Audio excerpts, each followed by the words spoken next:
Divórcio feito no exterior, como regularizar a sua situação aqui no Brasil.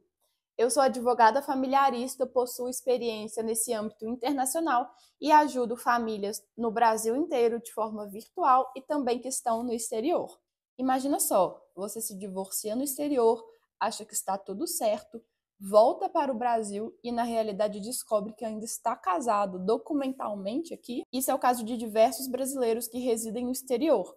As pessoas moram, constituem família no exterior, mas se divorciam, retornam ao Brasil ou até vão morar em outro país e, na realidade, estão com a situação do Estado Civil completamente bagunçada. Muitos, inclusive, retornam ao Brasil, querem se casar de novo e não conseguem. Outros não conseguem executar, por exemplo, o genitor não está pagando a pensão alimentícia que foi fixada naquela sentença e não consegue executar justamente porque não tem validade, ou seja, não produz efeitos aqui no Brasil antes dessa homologação ou registro. Então, são vários efeitos. Sem a homologação, a pessoa fica presa a um casamento que já terminou, ainda ela não conseguiria fazer valer os direitos dela mesma, como de partilha ou de pensão alimentícia, ou até guarda e visitação dos próprios filhos. Então, é muito ruim ficar nesse limbo e é de fato uma grande insegurança jurídica que é importante resolver. A questão é a seguinte: o divórcio feito no estrangeiro, ele não vai produzir efeitos aqui no Brasil até o seu registro ou a sua homologação. E são duas situações principais aqui que a gente pode trazer. A primeira, se o divórcio feito no exterior não tiver filhos, nem pensão alimentícia, nem partilha de bens, ou seja, foi um divórcio simples, consensual, então é possível averbar diretamente essa sentença. É claro que necessários ali alguns documentos, como tradução, juramentada, enfim, mas é possível já homologar isso diretamente no cartório de registro civil, com o auxílio de um advogado. Qual que é a fundamentação aqui? É o provimento 53 de 2016 do CNJ. E no outro caso, em que houve partilha de bens ou a existência de filhos menores, né, estipulando ali questões de guarda e visitação e fixação de pensão alimentícia, nesses casos, não é possível ir diretamente ao cartório de registro civil no Brasil. É necessário, então, homologar a questão judicialmente no Superior Tribunal de Justiça, que é o STJ.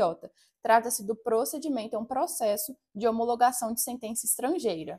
Então, quais são os casos, né? Como eu estava falando. Primeiro, divórcio litigioso, ou seja, não consensual proferido no exterior. O segundo caso é o divórcio qualificado, ou seja, quando houver questões relativas à guarda, pensão alimentícia e partilha de bens. Uma terceira situação é quando houver dúvidas sobre a validade formal daquele título. Então, o STJ também deve ser instado a se manifestar quanto a isso. E também, por fim, se houver sentença brasileira sobre o mesmo assunto, será necessário ajuizar uma ação diretamente no STJ para verificar qual vai ser a sentença que irá valer.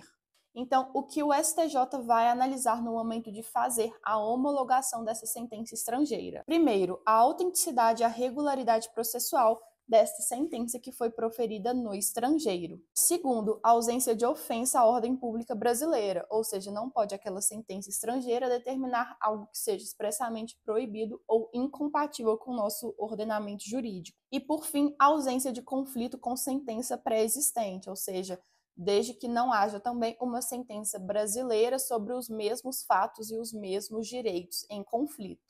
Então vamos lá para um checklist prático para você já organizar essa documentação e entrar em contato para realizar o seu divórcio de forma 100% online e prática para você. Você tem que providenciar, então, primeiro, a sentença estrangeira com a cópia autenticada. Segundo, a certidão de trânsito em julgado que comprove que aquela sentença realmente não tem nenhum recurso ou tenha realmente terminado aquele processo. Terceiro, os documentos com a apostila de aia ou a legalização consular. Quarto, a tradução juramentada para o português quando necessário. 5, a procuração para um advogado no Brasil, isso depois que você entrar em contato. E em seguida é feito todo esse procedimento que eu expliquei aqui para vocês. Então é isso, eu espero que esse vídeo tenha sido útil para você. O importante a partir de agora é regularizar a sua situação. Sendo necessário, por favor, entre em contato que nós faremos uma avaliação especializada do seu caso.